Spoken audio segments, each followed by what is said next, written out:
And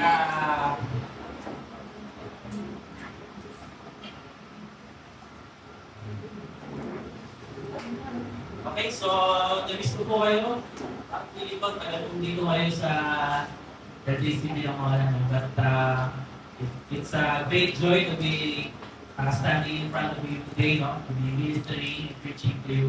And siguro I just also want to give a quick testimony of the Lord in the lives of our youth in the Greater Tayuman area. So last Sunday po, tayo po ang naging speaker itong kanilang third anniversary. And grabe, ang laki po itong church.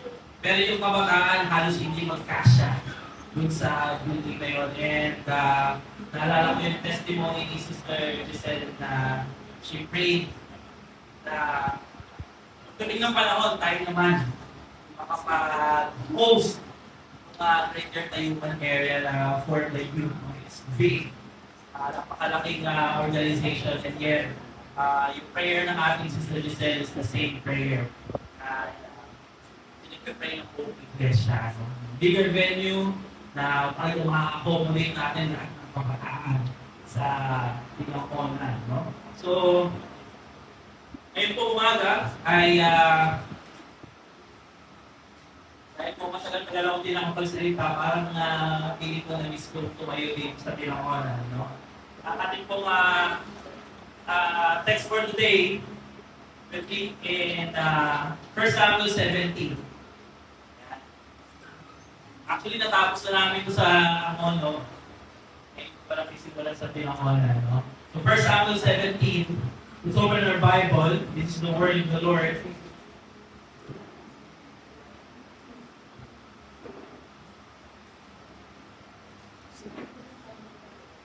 First Samuel 17,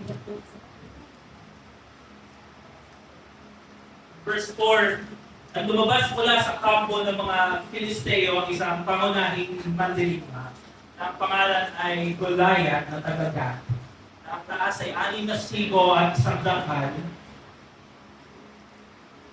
Then, verse 5, siya ay mayroong sa helmet na tanso sa kanyang ulo at siya ay may sandata na baluti sa katawan at ang bigat ng baluti ay 5,000 siklong tanso. Siya ay mayroong kasuot at tanso sa kanyang mga hita at isang sibat na tanso na nakasakbat sa kanyang mga baluti.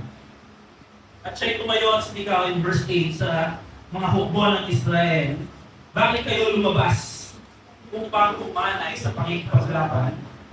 Hindi ba ako'y Filisteo at kayo'y mga lingkod ni Saul? Pumili kayo ng isang lalaki mula sa inyo at pababainin nyo siya sa akin. Okay, let's all pray.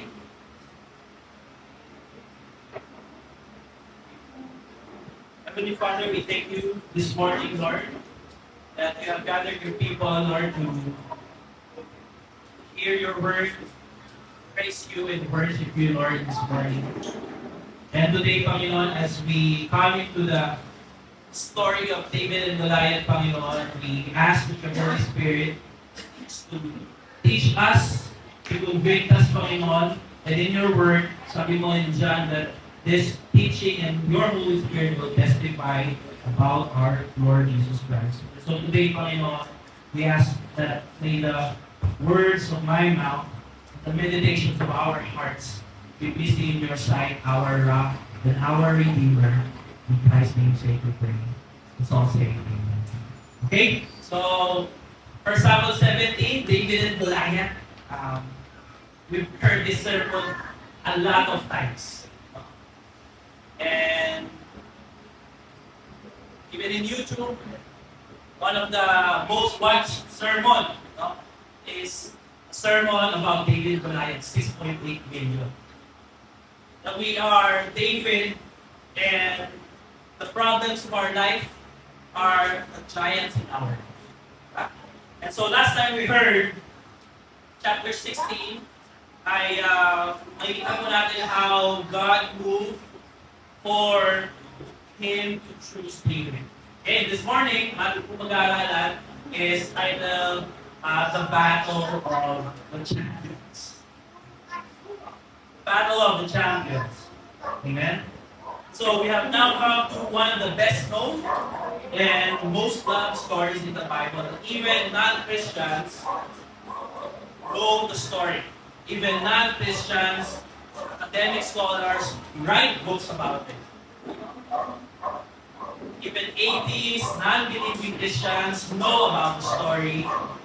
From Sunday school kids to sermons in the pulpit, the David and Goliath, maraming beses na natin siyang narinig. And as Filipinos, ay mga Pinoy, we love the story of David and Goliath because we love the story of the theme and the idea of being an underdog. Dehado. Kasi mahirap ang buhay dito sa Pilipinas. We are the people who loves to be in the underdog. Madehado sa buhay. Even in basketball, we love to be barangay Ginebra kasi lagi sila natatalo. Pero yung spirit, di ba? Yung pagiging dehado in life. Because we sympathize deeply with the weak and want those disadvantaged. No? In the story of David and Goliath, we are deeply inspired to be like David. No? Yung kanyang pananampalataya. We want to be David. And in the story, we see ourselves as the David. No? But today, I want to propose that we look into the David and Goliath story through the lens of what our Lord Jesus Christ said in John 5, verse 39. No? That we study the scriptures, and sabi ni Christ that the scriptures testify about me. The scripture testifies about you. So ngayong umaga po, let's look at the story of David and Goliath. No? So, that battle of the champions. Okay, so this morning we'll look at the structure of the story and we see that the story of David and Goliath is like a movie. No? Wherein yung scene is palipat-lipat. From the battlefield to the household of David, and then dun sa papalit na naman sa battlefield. So, ganun natin siya tingnan ngayong umaga. And so, yung setting, we see this morning, na in verse 1, we are given the setting kung saan ginanap, no? Medyo malabo lang siya, pero nakikita natin na in the modern day Israel, impact pa rin yung valley of Ila. No? And so sabi dito, inipon ng mga Pilisteo, kanilang mga hukbo, upang makipagdigmaan sila yung nagkakipon sa Soko, sa sakop ng Juda, at nagkampo sa pagitan ng Soko at Azekah sa Ephes-Dammim. Then verse 2, nagtipon-tipon sila Saul at ang mga Israel, at nagkampo sa Libis or sa valley ng Ela, at humanay sa pakikiligma laban sa mga Pilisteo. At tumayo ang mga Pilisteo sa isang dako ng bundok, at tumayo naman ang Israel sa kabilang dako ng bundok na may isang libis o valley sa pagitan nila. No? So it is important to note that at this point, we notice na sabi dito that the Philistines were come at Soko, which belongs to Judah. So, yung Philistine is already in the territory of the land of Judah. Then both armies stood on the mountain. Oh, so dito yung Israelites, nasa kabila yung Philistines. So, para siyang Philippine arena, no? And so, makikita natin dito na this location is near Bethlehem. So, reason why siguro David was, yung family nila is malapit. Now in verse 4, we are introduced to the enemy of Israel? Goliath. And siguro, kahit wala ng picture dyan, picture ko lang yung itsura ni Goliath. But in verse 4 to 11, which is very rare in the Hebrew narrative, we see a line-by-line description of Goliath. Sabi ni Robert Alter, one of the Jewish scholar, it is very rare na the writer would describe a person sentence by sentence or line by line. As if he's trying to portray Goliath as something hindi kayang talunin. No? So, what can we see in verse 4 and 11? Verse 4, yung height and body armor. So, yung height niya is approximately conservative measurement, 7 to 9 feet. 7-footer, 7 up to 9 feet. Yun yung kanilang tingin. No? Ano pa? In verse 5, meron siyang helmet na bronze sa kanyang ulo at sa kanya may sandakan ng baluting armor. Yung helmet and body armor weighs approximately 50 to 60 kilograms. 50 to 60 kilograms. Mga kapatid, isang kawal yan. Nakasuot kay Goliath. Verse 6 to 7, no? Yung armor niya sa kanyang mga hita at yung kanyang sibat. No? Sinabi, kinumpara siya to a weaver's beam, no? Ibig sabihin, hindi mo siya kaya mawakan kasi napakalaki. And then yung tip pala natatama sa iyo kung ikaw ay nasibat, weighs 7 kilograms. Pag tinamaan ka nito kapatid, tusok ka talaga sa dingding. Sobrang bigat.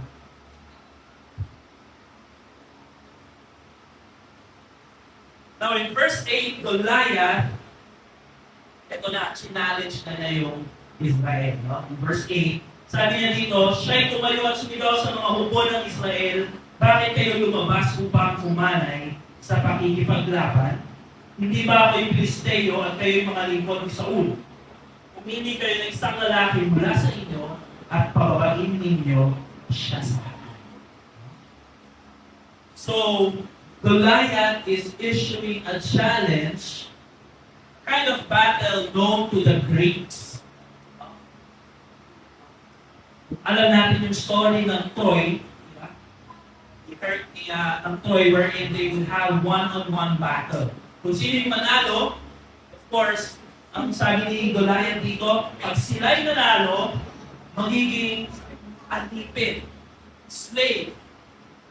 Pag natalo mo kami naman ang magiging alipin niyo. So, ibig na maglaban ng maramihan, one-on-one lang. Ang gano'n.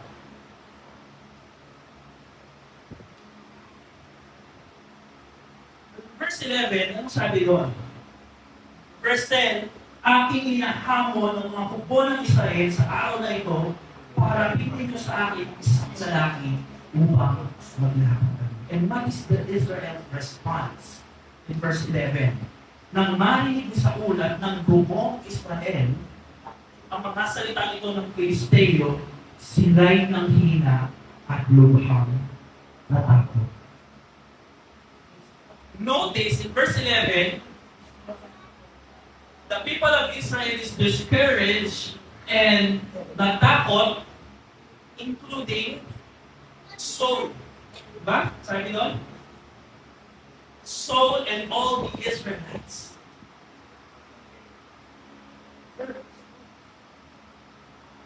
Now, we go back to chapter 8, kung kailan nag-demand yung bayan ng Israel for a king, no?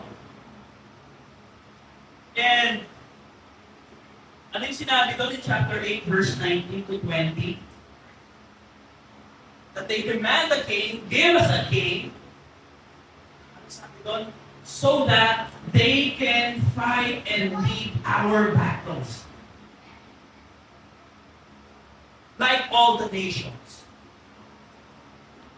So bigyan niyo kami ng hari so that siya yung mamumuno, siya yung mamuna, siya yung lalaban para sa akin.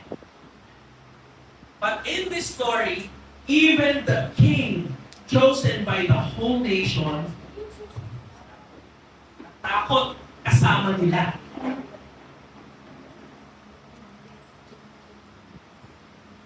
So mga kapatid, ngayong umaga, when we choose our own Savior from what the world offers, apart from God, not empowered by God, not for the glory of God, happy tayo. Sabi doon, if we put our trust apart from God, there will come a time that our own Savior, our own solution, will fail us. And this is the danger. The danger lies in believing that apart from God's way and will, our solutions are the best because of how it looks, how strong it is, how logical it is, how practical it is. And ito yung naging problema ng bayan.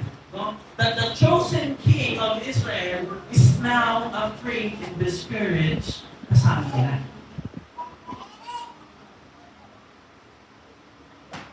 So we have the battle and the Philistines champion. We are missing the champion of Israel. Now, from the battlefield, lilipat na yung camera to Bethlehem. Okay? Sabi niya in verse 12, si David ay anak ng isang Ephrathite, no, na taga Bethlehem, Judah, ng pangalan Jesse, at may 8 anak na lalaki. At ng panahon ni Saul, ang lalaki nito ay napakatanda na. Then, ang 3 pinakamatandang anak ni Jesse ay sumunod kay Saul sa digmaan. Ang pangalan ng kanyang 3 anak, pinakilala in chapter 16 as well, ay nagtungo sa pagkipaglaban ay si Eliab na panganay, si Abinadab at si Shammah. Si David ang bunso at ang 3 pinakamatanda ay sumunod kay Saul. So while Goliath was described in 7 chapters, no, or 7 verses, yung space ni Goliath, napakalaki. David was only described in 3 verses. Si David ay anak ng isang matanda na taga Bethlehem. May 3 siyang kapatid. What's the big difference in their description? So Goliath was described as a formidable enemy, nakakatakot, di kayang talunin. David was described as anak ni Jesse. May 3 kapatid na nakatira sa Judah.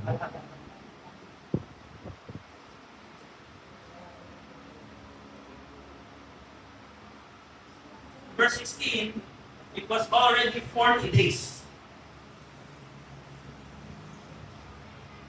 Amen.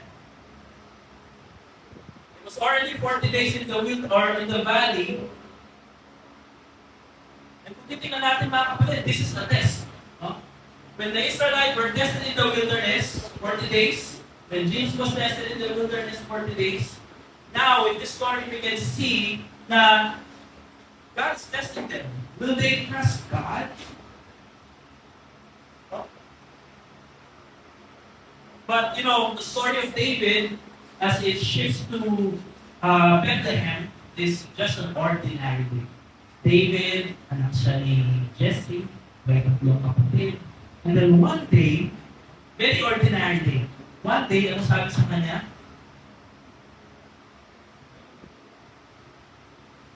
Inutusan siya ng kanyang tatay. No? Sabi ni Jesse kay David, dalhan mo ang iyong kapatid ng isang sinangag na trigo, 10 tinapay, at dalhin mo agad sa iyong mga kapatid sa kampo. Dalhan mo rin ng 10 peso itong kapitan ng kanilang libo. Tingnan mo kung anong kalagayan ng iyong mga kapatid at kumuha ka sa kanila ng palatandaan. No? So in verse 17, nakita natin dito na David was introduced. And then one morning, binutusan siya ng kanyang tatay. Very ordinary thing.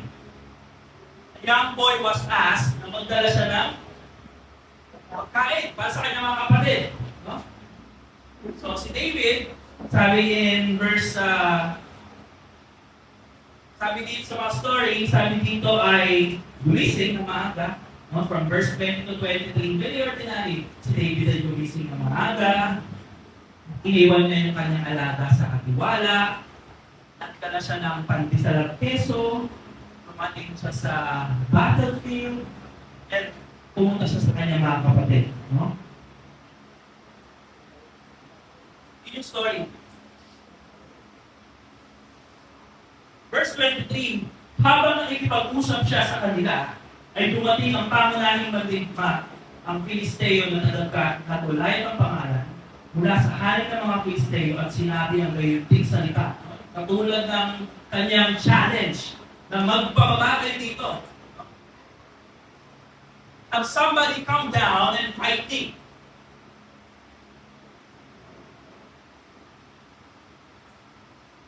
Nothing special, nothing extraordinary, until verse 23, we read this fourth word, and David heard it.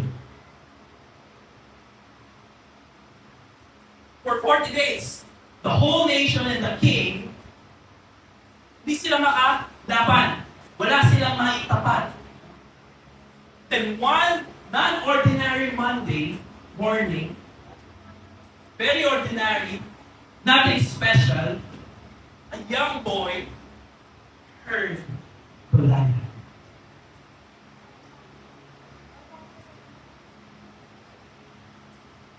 Now in this chapter, for the first time, David will now speak. So if you notice in chapter 16, David was a part of the story, pero hindi natin siya narinig ng magsalita. Now in chapter 17, after 1 chapter and 23 verses, David will now speak.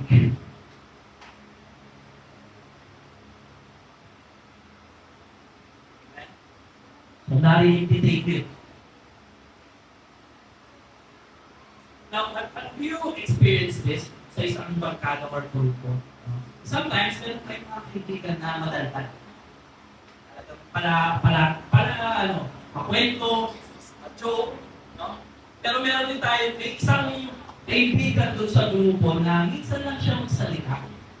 Pero alam mo yung pag nagsalita, may kaibigan, talagang lahat nakikinig. So in this story, it's the first time that David will speak. And David today will be our expositor. Because the first time that David, or when David speaks in the story of David and Goliath in chapter 17, David will be our preacher. So kailangan when David speaks in the story, kailangan natin, we have to give full attention sa kanyang sinasabi.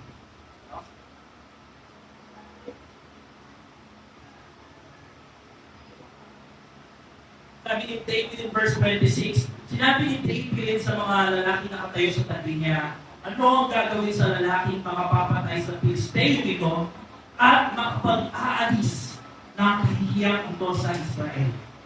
Sapagkat sino ba itong hindi puling Filisteo na kanyang hahamunin ang mga hukbo ng Diyos na buhay?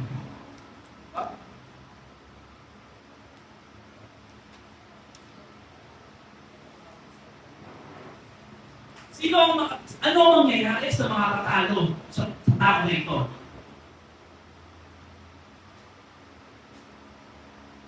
Sino ito na anong gagawin kapag natalo natin? No? At sino ito in verse 26? Sapagkat sino ba itong hindi kulit Filisteo na kanyang kahamunin ang mga hukbo ng Diyos? And when the moment David speaks, something becomes very clear.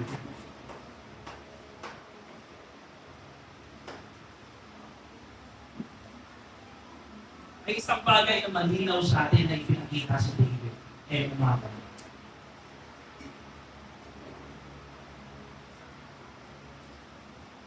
That while Israel is looking about the physical appearance, the armor, the weapon of Goliath, David is seeing something spiritual and beyond the physical.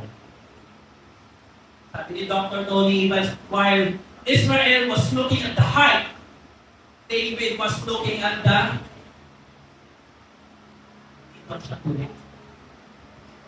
ang taas ng tingin ng Israel dahil napakatangkad ng kalaban, but David was looking. This is an uncircumcised Philistine.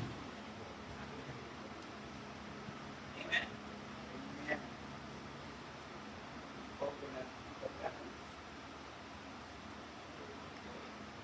Now, reading chapter 17 and 16, we now realize that the story of David and Goliath is an extended story of chapter 16. Ano ang sinabi in chapter 16:7? But that the man looks at the outward appearance, but God looks at the heart. Yung pumapasok yung faith ni David. No? So yung theme ng looking at the outward appearance in chapter 16, binibigyan siya ng detalye in chapter 17. Binibigyan siya ng application, mga kapatid. No? Na when we look at the physical, sabi ni David, bilang pastor natin ngayong umaga, do not look at the physical. Look beyond. Look to the spiritual. No? Because ano sabi ni David? We have a living God. Amen? Only David understand that yung challenge ni Goliath is a challenge against not the Israelites, but a challenge to the living God. Amen? Yung insulto ni Goliath is an insult to the living God himself.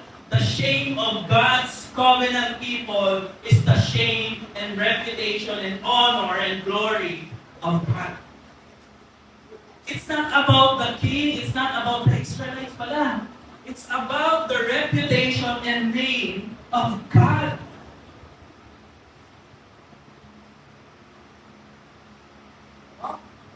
And these are trained warriors, these are trained soldiers. I remember one time, pag the pastors were may meeting ng mga pastors, no?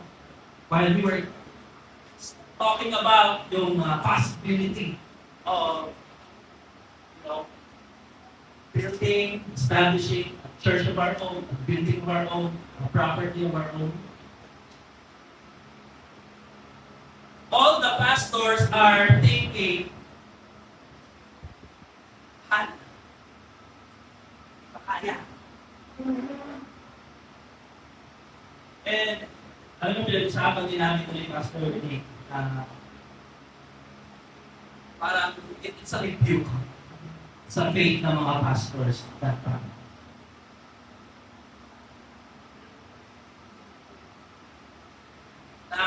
Sino pa yung hindi pastor, so kayo yung sasabi na, maliit ba yung Diyos din?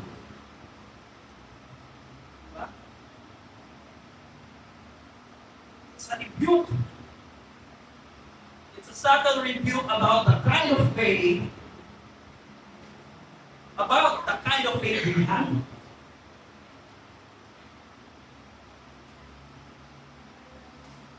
Somebody has seen beyond the physical, beyond the ganon. It's not a rebuke sa aming mga pastor. So when we face the problems sa ating personal life, no? Or even in our church life, it is very important to ask the right question and see things beyond physical. Sabi ni Ralph Davis, sabi niya that the right starting point when faced with a bad situation is to trust to the living God.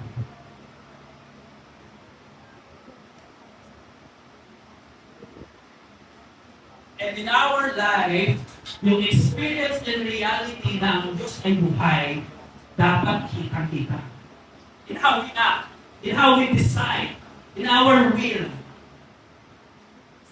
in our actions. The world must see that these people are worshiping a living God. No? So the right starting point in a bad situation is to go back and trust in a living God.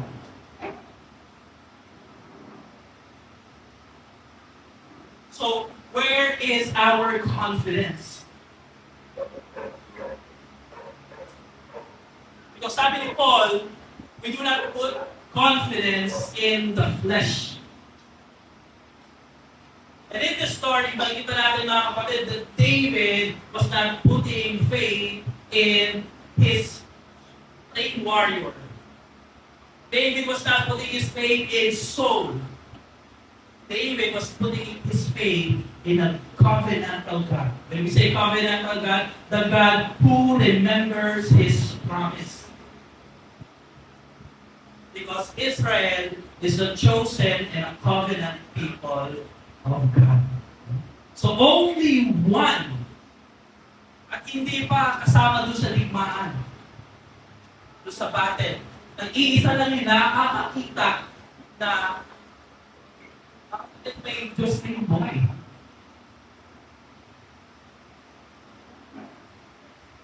So David heard Goliath and he speak. Now Eliab heard David. No? Verse 28. At narinig ni Eliab ng kanyang pinakamatandang kapatid na siya'y nagsalita sa mga lalaki. Kaya ang galit ni Eliab ay nagbinas laban kay David at kanyang sinabi, bakit ka lumusong dito? At kanino mag-iniwan yung mga tumpa natin? Nalalaman ko ang iyong kapangasan at ang kasamaan ng iyong puso sapagkat ikaw ay lumusong upang panoorin ang labanan. And so, yung sinabi ni Goliath kanina, have a man come down. No? It's the same word na sinabi ni Eliab. Bakit ka bumaba dito? Why did you come down? Okay?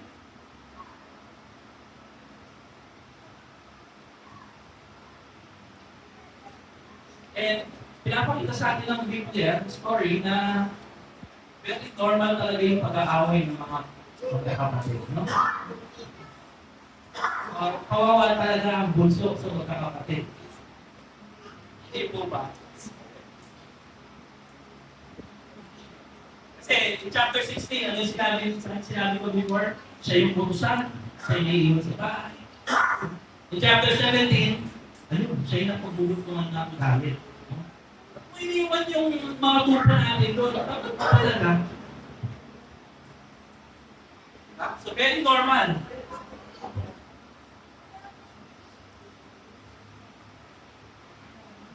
But we start to realize that before David would meet the real Goliath, meron Goliath within the camp na kailangan niya munang talunin. The first one is Eliab. Sabi niya? Sabi ni David, ano ba ang aking ginawa ngayon? Hindi ba, can I not speak? Di ba pwede magsalita lang? Nakikita natin yung artistic style ng sumulat, no? For the longest time, hindi niya pinasalita si David. Tapos nung nagsalita si David, ayaw siyang pagsalitain ng kapatid niya. Kaya ang sabi ni David, hindi pa ako pwede magsalita.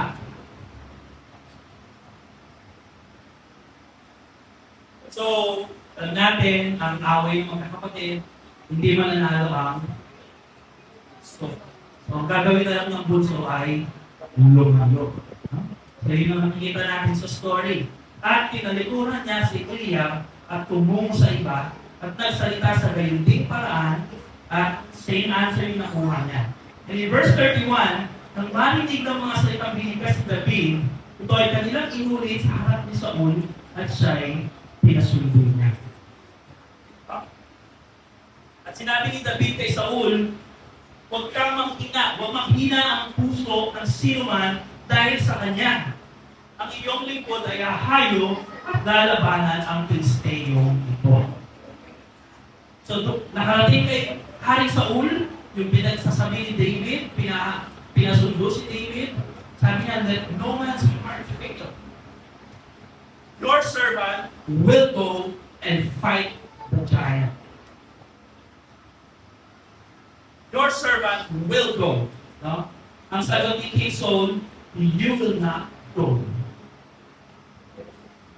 So in this story, napagtagumpayan na ni David yung unang Goliath in the form of his brother. Now there's a second Goliath. And it's interesting that Eliab and Samuel are both described as nakakatid, di ba? So sabi ni Saul, hindi mo kayang labanan ang Pilisteo ito sapagkat ikaw ay patapa. At siya ay isang lalaking magdirigma mula pa sa kanyang pagkabata. Sabi ni David, I will fight and go. Sabi ni King Saul, you cannot go. Because again, Saul is looking at the physical. Because, sabi niya, you lack experience. Bata ka pa. Siya ay magdirigma na. So number one, sabi ni Saul, you cannot go because you lack experience. Now, David speaks again. Let's hear David. Sinabi ni Saul, ngunit sinabi ni David kay Saul, ang iyong lingkod ay nag-aalaga ng mga tupa para sa kanyang ama. Kapag may dumating na leon o may oso, ay kinukuha ang isang kordero, ay hinahabol ko siya at aking pinapatay at aking iniligtas ang kordero mula sa kanyang bibig. Kapag tinalukong ako ay aking hawakan sa panga at aking sinasaktan at pinapatay.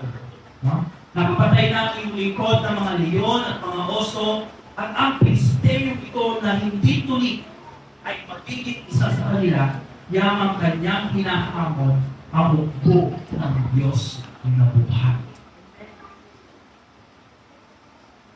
At sinabi ni David, ang Panginoon na nagligtas sa akin sa mga upo ng leon at ng oso ay siyang magliligtas sa akin sa kamay ng Pilisteyong ito.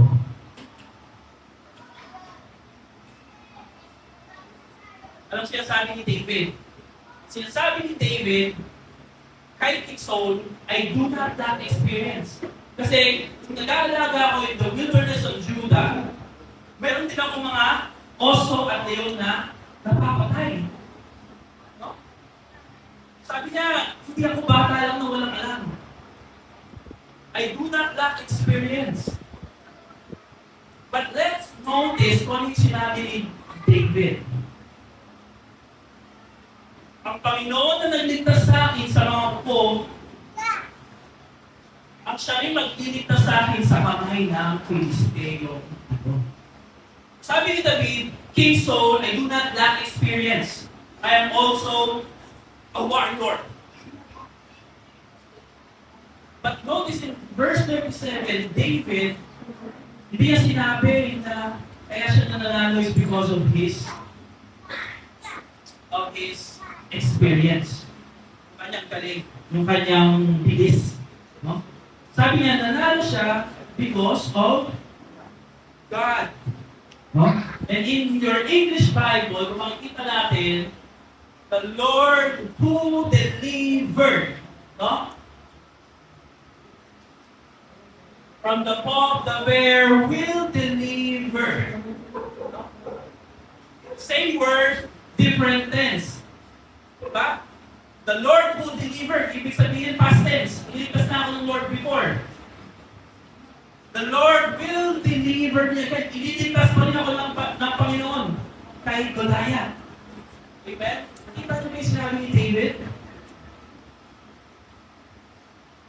The same God who saved me before is the same God who will save me.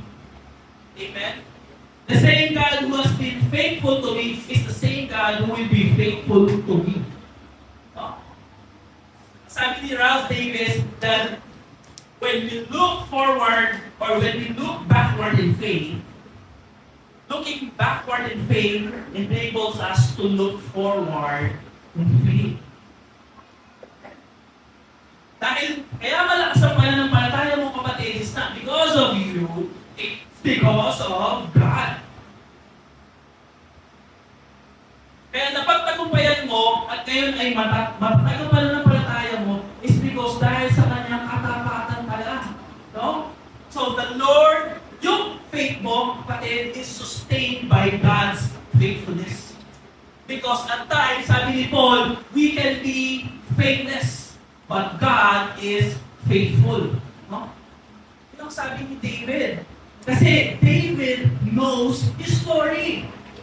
David knows his God. Amen? So our faith and confidence in the Lord should be strengthened by His faithfulness. The reason why hindi na ako takot mawalan is because nawalan na ako before, but God is faithful. The reason why di na ako takot dahil yung anak ko pinagaling na doon. And now, kahit anong sakit, I know God will be faithful. Amen?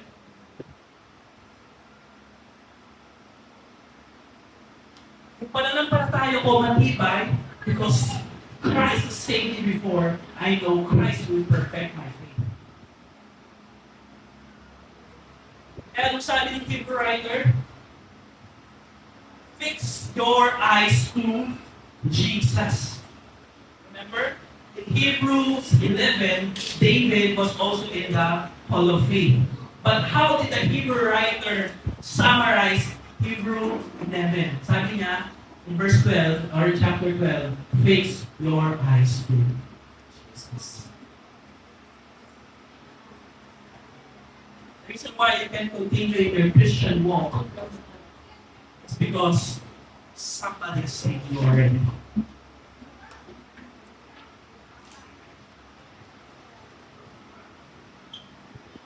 At yun ang pinakita ni David sa atin. My faith is not strengthened by my experience. My faith is strengthened because God is faithful.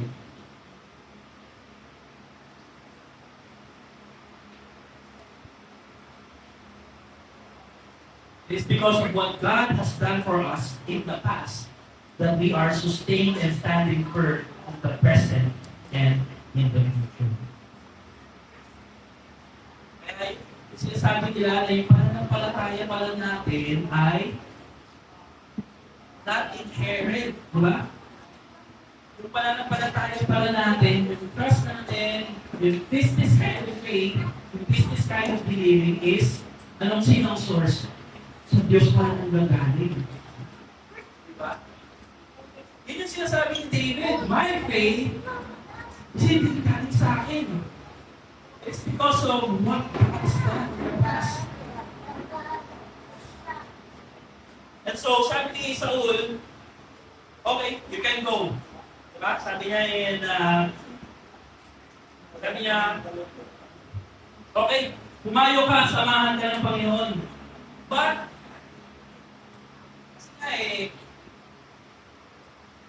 merong sa Panggolayan So, sige, you can go. No? Sabi ni David, I will go. Sabi ni David, sabi ni King Saul, you cannot go. Sabi ni, after justify ni David yung kanyang faith, sabi ni Saul, you can go. But, so ko muna itong mga baluti ko, yung aking sword.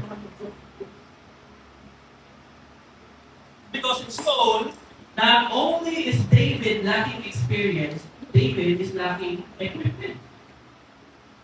And it's very practical, it's logical, no? Na lalaban ka, kailangan mo ng armas, kailangan mo ng panangga, kailangan mo ng armor. So, Saul Sabi niya, isuot mo yung ano ko, yung kalasat ko, yung weapon ko. So Saul, a failed and rejected king, is trying to make David a failure and a rejected king. Hindi ba natin yung story? Because David lacked experience and David lacked.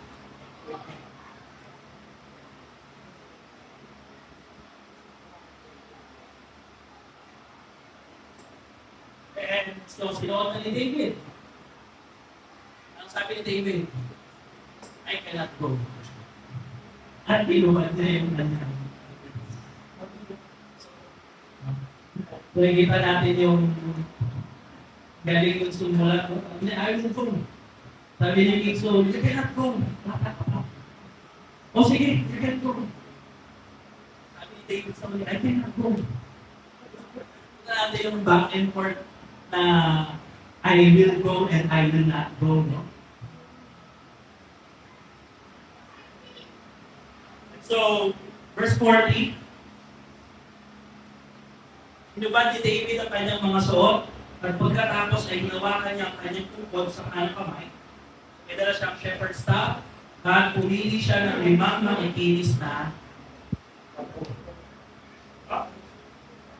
at isinilid sa supot na pampastol na kanyang dala, hawak niyang tirador sa kanyang kamay at siya ay lumapit sa And so, the battle, we have the Philistines champion, the person of Goliath.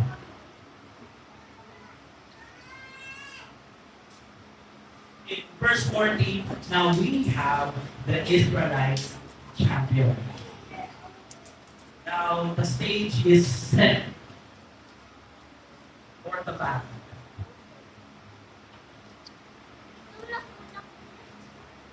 Mga kapatid, so far, nakita natin na Goliath is a kind of enemy that Saul and the Israelite face. In the same way na hindi siya kayang talunin, na siya ay nakakatakot. No? And as we have been studying 1 Samuel, nakita natin na in chapters 8 to 11, yun yung story about the Israelites demanding a king. Give us a king that will fight for us. Okay? Now, yung binigay na hari, in the person of King Saul, disobeyed. Chapter 13 hanggang 15.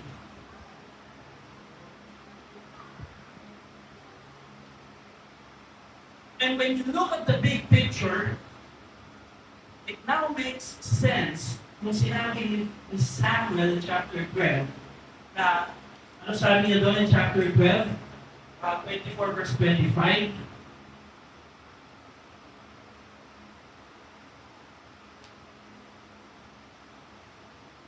Ito yung paalala ni Prophet Samuel. Sabi niya, but be sure to fear the Lord and serve Him faithfully with all your heart and consider what great things He has done for you.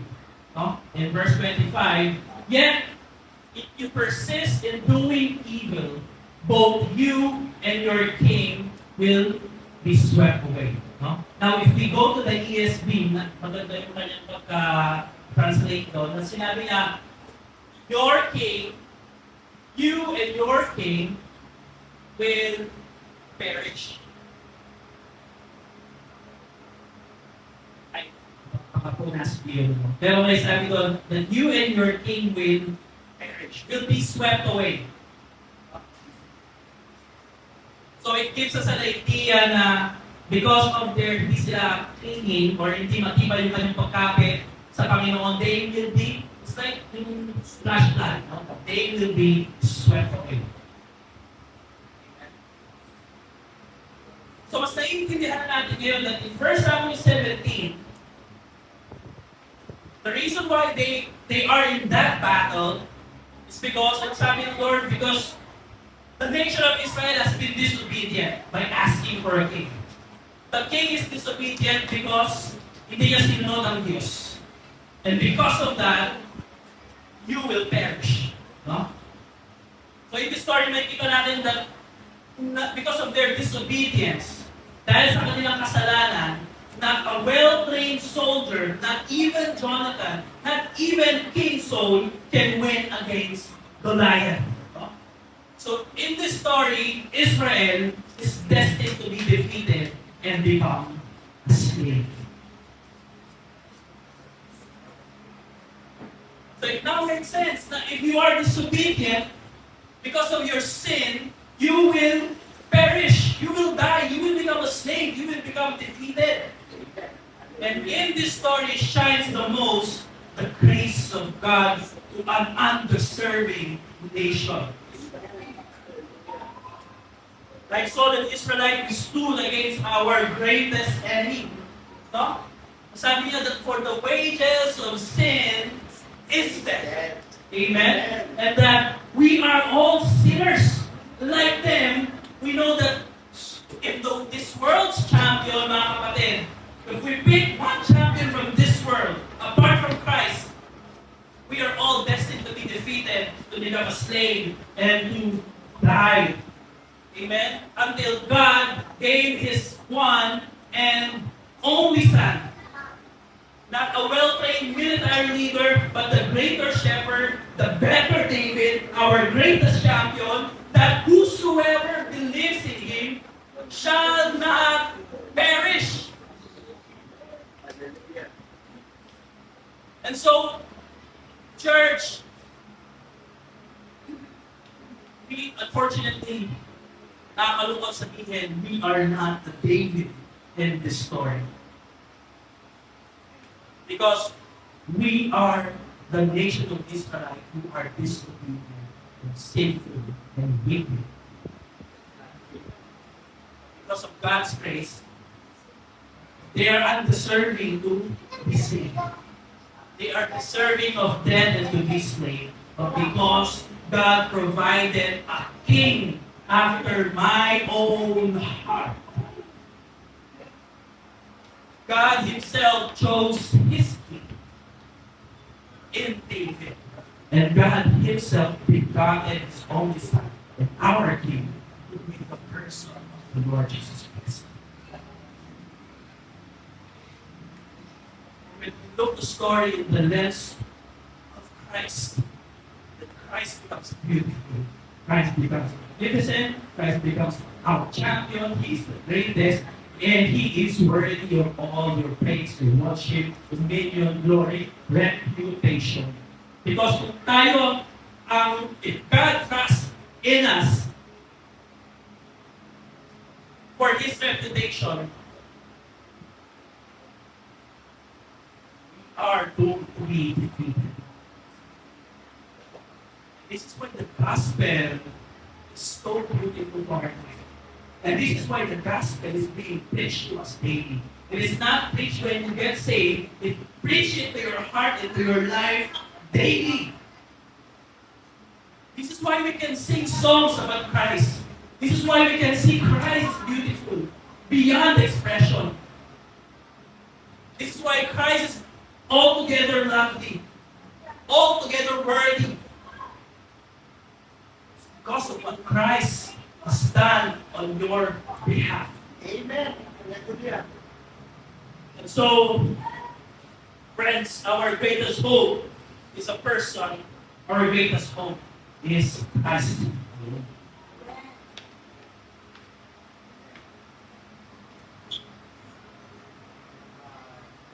Today,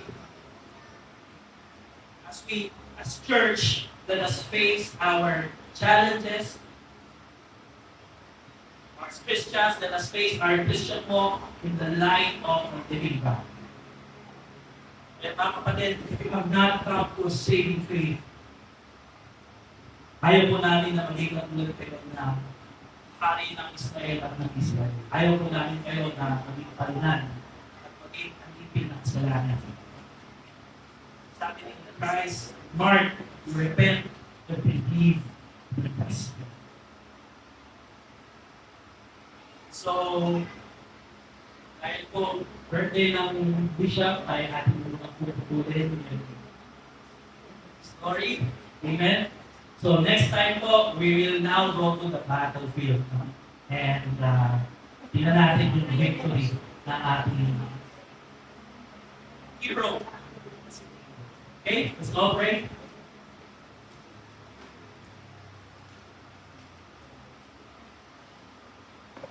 Father, we thank you this morning, Lord. You are merciful and your grace really, Panginoon, shines bright. The books of the Bible, the scriptures, Lord. And we thank you now we have been a part of your chosen people, Lord, through our Lord Jesus Christ. Panginoon, maraming salamat that this morning we have seen that you, Christ, is our greater David, is our greater champion, Panginoon, who won the victory for us, Lord. And Panginoon, as you stand and crucified on that cross, Lord, maraming salamat, Panginoon, that you faced our greatest Goliath, Lord. Maraming salamat, Panginoon, that we know that the battle has been won. We are victorious. We are Christ, our victor. So, Lord, please help us, Lord, in our daily walk, Panginoon, that we will always be able to live the truth of the gospel. So that we in ourselves will be the people of the gospel. Maraming salamat that in your story we see how it is not about us, but it is about you. Maraming salamat, Panginoon, that in your grace, those defeated and unfavoring of your merit, of your grace, Panginoon, becomes a recipient of your blessing and our Savior. And so this morning, Lord, we ask that may Christ be exalted in our life and may He be lifted up. Christ, we pray. Amen.